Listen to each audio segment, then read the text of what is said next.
Užupio 2 skvoterė, apie kurį buvo filmas. Tai va, ir gyvenau labai ilgai tenais, nuo 93 metų iki 2005 iš tikrųjų. Tada jau nebuvo skvotas, tada jau buvo Užupio meno inkubatorius. Atleiskit man akcentą ir gramatinės klaidas, nes aš ne lietuvė esu, bet studijavau Vilniaus universitete lietuvių kalbą. Tai tuo metu ir studijavau, kai skvote gyvenau, po to įsidarbinau, po to gimė vaikai, aš vis dar gyvenau skvote. Nu, vat. O kiek Vilniuje buvo skvotų tuo metu? 93, 5, 6? Pirmas įsikūrė Užupio 2, po to, man atrodo, Barbora, o paskutinė Skapas, kiek aš žinau. Skape gyveno daugiausiai žmonių, ten buvo 2 laiptinės.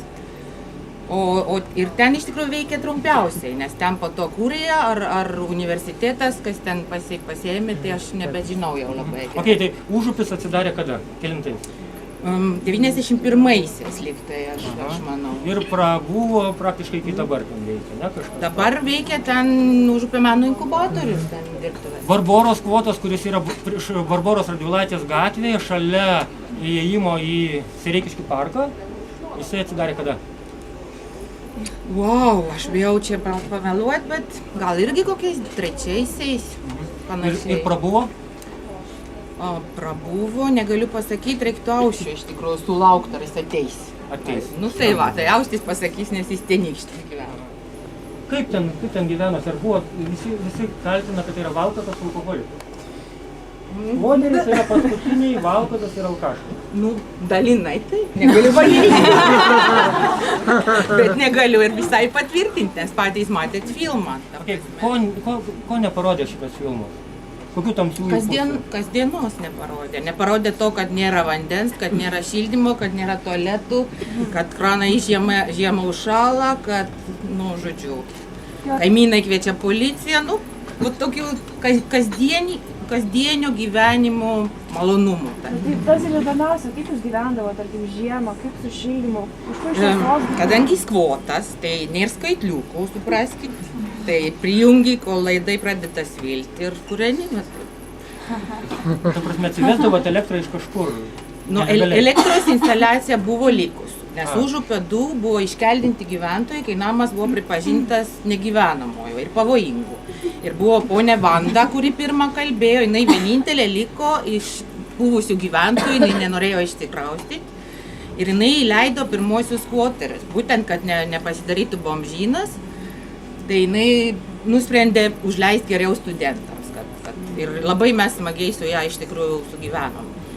Tai va, ir buvo elektros instaliacija, kelių kartų, nežinau, šimtmečių gal nedrįstų pasakyti, bet jo, prisijungdavom radiatorių, kiek leido pajėgumą ir va taip. Kiek žmonių ten gyvendavo nuolat? Ir kiek ateidavo? Nuolat buvo 1, 2, 3, 5, 6, 7 gal nuolatiniai butai ir gal kokie 3. Butai ar 3. žmonės? Butai. Tarkim, butai, tai 1 kambarių, tai 2 kambarių, vadinkim butais. Aha. Tai gyventojų skaičius buvo labai įvairus. Gyvendavo po 2, po 3, po 10 kartais. Per kaziuką po 100 irgi, kiek metrų grindų, tai tiek ir gyvendavo.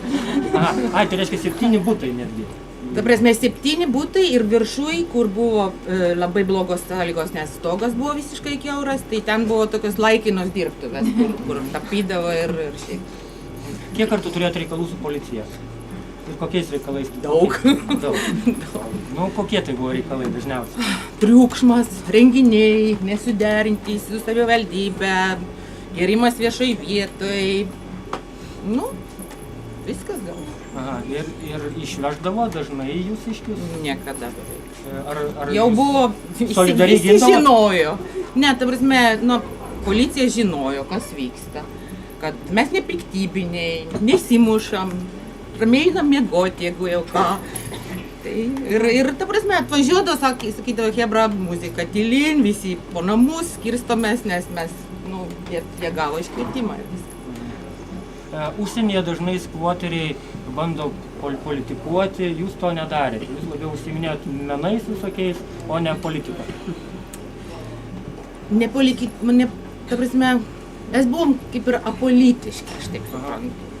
Kad ir nebuvo labai apie ką politikuoti, iš tikrųjų tiek daug visko vyko ir mes turėjom tiek projektų ir tiek renginių ir pastoviai kažkas vyko, kad ta politika. Liko nuošalėje. Taip. Ar gimė daug vaikų? Ar yra užupiečių beibių? Yra. Kad grinų tokių jau, kad būtų ir tėvas, ir motina grini. Gabija pati. Gabija, ateik.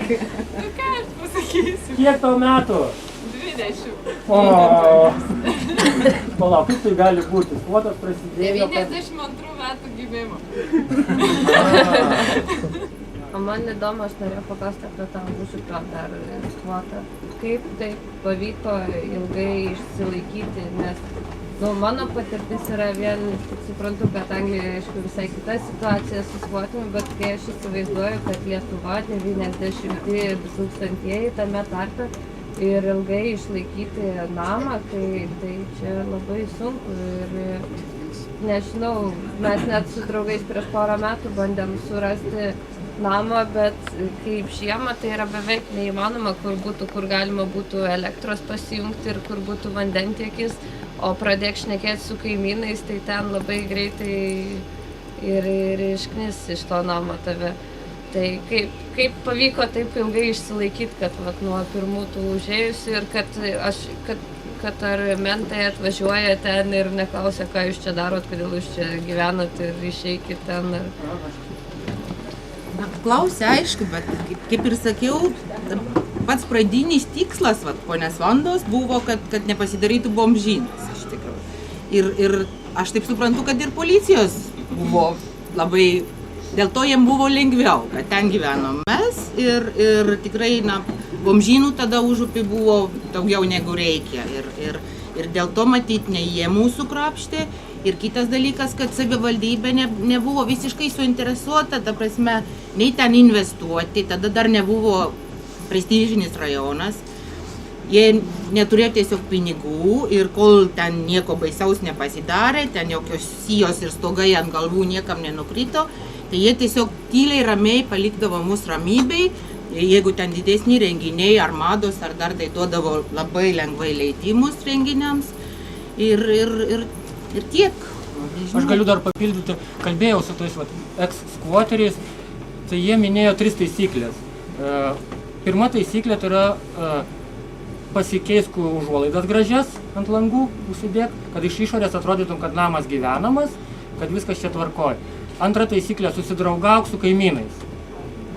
Bet kokią kainą, ten ar papirkinėk, ar butelį duok, žodžiu, kad geri santykiai, kad jie neįskūstų. O trečią taisyklę aš užmiršau. Ateis, sakė, už 10 minučių Deivis Nututas, jisai man primins ją. Jinai irgi kažkokia yra įdomi, kuri padeda pratempti tą laiką arba ištemti iki begalybės netgi. Čia dėl užuolaidų visiškai teisinga ir labai patartina dar kokią nors vazoninę gėlytę gražią padėti arba ant palangės vatos, pavyzdžiui, su žaisliukais kalėdiniais. Ta prasme, tokie dalykai iš tikrųjų yra veiksmingi. Tas namas Užupio 2 yra labai dėkingoje vietoje, nes ten aplink kaip ir nėra kaimynų. Yra priešais, kur prie upės kavinė, o kitam gale, kur jau prie mūsų, ten buvo menininkų dirbtuvės. Tai jie kaip ir mūsų draugai, o kitoj pusėje buvo tik tai griuvėsiai. Tai mes kaip ir tokių tiesioginių kaimynų nelabai turėjom, tai dėl to irgi buvo lengviau. Aš žinau truputį tą Barboros skvoto juridinę pusę. Ten skvoteriai labai naudojasi konfliktais tarp valdžios ir privačių savininkų, nes privatų savininkai norėjo pakeisti, ten kažką pradėjo remontuoti, tuos padavė į teismą už tai, kad jie griauna paveldą ir tie bylinėjimaisi nuolatiniai padėjo ten gyventi skvoteriams labai ilgą laiką. Prasme, kur 2 pešasi, 3 laimės. Tai reikia žinoti, kur yra neaiški juridinė ta vietos tokia situacija, kur vyksta kažkokie teismai, tai galima to naudoti. O šiaip kitose Lietuvos miestuose buvo toks kaip reiškinys, ar čia daugiau tik Vilniaus? Klaipėdoje tikrai buvo, aš žinau, bent du skvotus buvusius iki 2000-ųjų Klaipėdoje. Kaune nežinau. O kokios kitos 3 vietos? Barboros, Užupio 2, kokie Skapas Skapo 3. gatvėje, Totorių gatvėje buvo ir dar vienas, aš nežinau, tikrai ateis dar pasakys, dar yra 5 vieta. Visos jos buvo tarp 90-ųjų metų ir 2000-ųjų.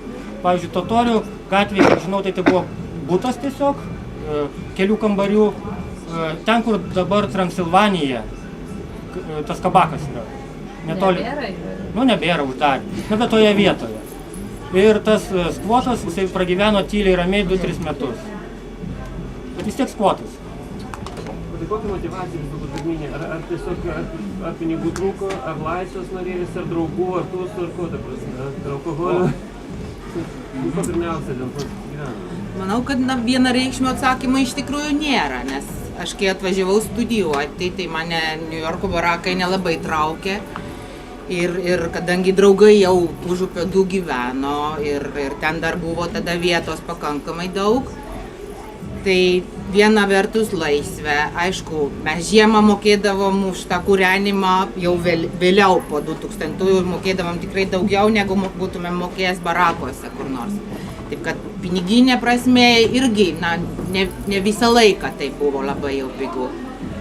Bet aura, mano nuomonė, didžiausia trauka ir priežastys, kodėl mes ten iš tikrųjų visi gyvenom, buvo ta vieta ir ta sinergija, kuri ten atsirado tarp vietos ir tarp žmonių ir tarp jų veiklos. Kad mes jautėm, kad Užupis mus priima ir man atrodo, kad Užupis irgi gerai jautėsi, kad mes ten buvom. Buvo tokia šventė kaip Skapainės, kai, man atrodo, jie šventė savo vienerių ar ten kelių metų sukakti, tai buvo jau didžiulė skvotų, taip sakant, šventė, toks renginys, grandiozinis. Bet jo, panašiai, nes Barbora iš tikrųjų buvo mažiausia. Bet ten vietos yra labai daug. Bet kur gyventi? Ten iš tikrųjų buvo tos problemos, apie kurios kalbėjai, ir ten labai keitėsi irgi gyventojai. Vieni atėjo, kiti išėjo, kiek aš bent jau atsimenu. Bet Deivis Mutautas, jisai pragyveno ten, sako, 7 metus. Ar gali tai būti? Gali. Nu, va, aiškiai nesikeitė. Bet Deivis Užupio 2 gyveno. Ne Barbora. Kas jūs ten supras? Dalius Barbora gyveno. Va taip, aš pasakysiu viską. Barborai buvo tokia labiau pankė, ne? Ten tokia daugiau... Ne. Iš tikrųjų visi buvo kaip ir su dailė susiję, su muzika, su literatūra, ta prasme, tokių jau neformaliųjų judėjimų nelabai buvo. O kaip gyvendavo porelėmis? Ar po vieną, ar kaip ten? Įvairiai, ir porelėmis, ir menažatruo, ir šeima su vaikais, ir, žodžiu, visai. O tai kiek šeimų? Tai buvo tikrai gal 5 šeimos, nes Skape buvo 2 laiptinės iš tikrųjų. Ten gyveno daug žmonių, gal 30 žmonių. Užupy buvo gal kokios 4 šeimos, o Barboroj gal 2, jeigu aš ne. Žmogus nori paklausti. Jo, 6 kartą. Jėzau, nieks tavęs nemato. Nu. O turiu klausimą, čia visi kalba, kaip kad buvo skvotai, visa kita, jie dabar dar yra, egzistuoja toks dalykas, ar čia tik istorija jau tie skvotai ir jau nebėra, nes tiesiog kažkaip... Aš galiu trumpai tik pasakyti, kai mes vaikštom su lūnetais, naktiniais pasivaikščiojimais, mes esame matę vienas degina žvakutę Panerių gatvėje, tai yra briauta teritorija, buvo buvę sandėliai ir ten toks mūrinis namukas. Ir ten gyvena kažkokie benamiai. Kitą kartą mes ėjome į Žalgirio bazę, tai yra už Antakalnio ten miškuose, ir ten gyvena, yra pora kambarių pasidarę savo. Dabar jie gyvena. Bet tokių masinių jau nėra, manau. Gal ką žinote? Kas žinote? Tai kad Lietuvoje masinius skvotavimus? Nes Lietuvoje yra, kai namą uždaro, tai dažniausiai ir pasistengia, kad atjungti visus vandenis, atjungti visą elektrą.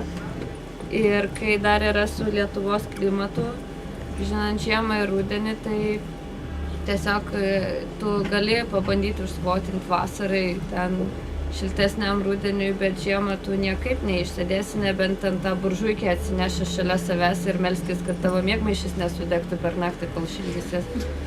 tiesa, va, dar trečias buvo, va, su Dmitrijom, kaip tik ėjome Antakalnyje, ten yra toksai buvęs karininkų bendrabutis raudonų plytų.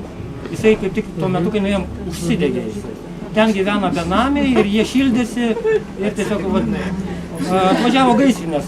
Mes jau principinis skirtumas tarp bomžyno ir skvoterio. Skvotas šiek tiek apsitvarkęs. Kai ateini po bomžų ir tvarkai namą, tai gali rasti labai daug įdomių dalykų ir ant sienų, ir kurie mėtosi šiaip ant žemės ir tiesiog stengiasi negyventi kaip bomžas, o apsitvarkyti, kad gyventi kaip žmogus, kiek leidžia galimybė. Viena versija, kas dar papildo? Aš tai manyčiau jokio, nes bomžo gyvenimas irgi yra kūryba, tiesiog kitom prasmėm ir kitom priemonė. Dar bendroji chronologija, ar tie kultūrinė programa užsiėmė tik tai Užupio 2, ar buvo ir Barborai kažkas su kultūra, su tūsiais kultūriniais, Skape? Barboroj nelabai žinau, bet Skape tai tikrai buvo. Skape, kadangi buvo labai dėkingas tas vidaus kiemas, tai ten koncertų tikrai buvo, o daugiau, ką žinau, gal ir kažkokių poezijų ten buvo. Buvo, tikrai, ta prasme, Skapas tai garantuotai darė. Aišku. O Lietuvoje nėra įstatymo, kad kai už skvotą tam name pragyveni 10 metų, tai gali reikalauti teisų? Deja nėra. Deja daug. Ne kaip Anglijoje. Grėsė visoks remontas ir buvo aišku, kad jeigu nepasidarys oficialiu kažkokiu būdu visas tas, tada labai greit užrauks ir viskas pasibaigs. Tada jau nuo tiek metų buvom ten iš tikrųjų išsilaikę ir visi renginiai ir buvo labai patogus momentas, nes kažkaip jau buvo, vardas buvo sukurtas, kad ten viskas vyksta ir va ta renome iš tikrųjų ir padėjo irgi susikalbėti su valdžia. Aš manau, kad dėkojame mūsų svečiams už nuostabų programą.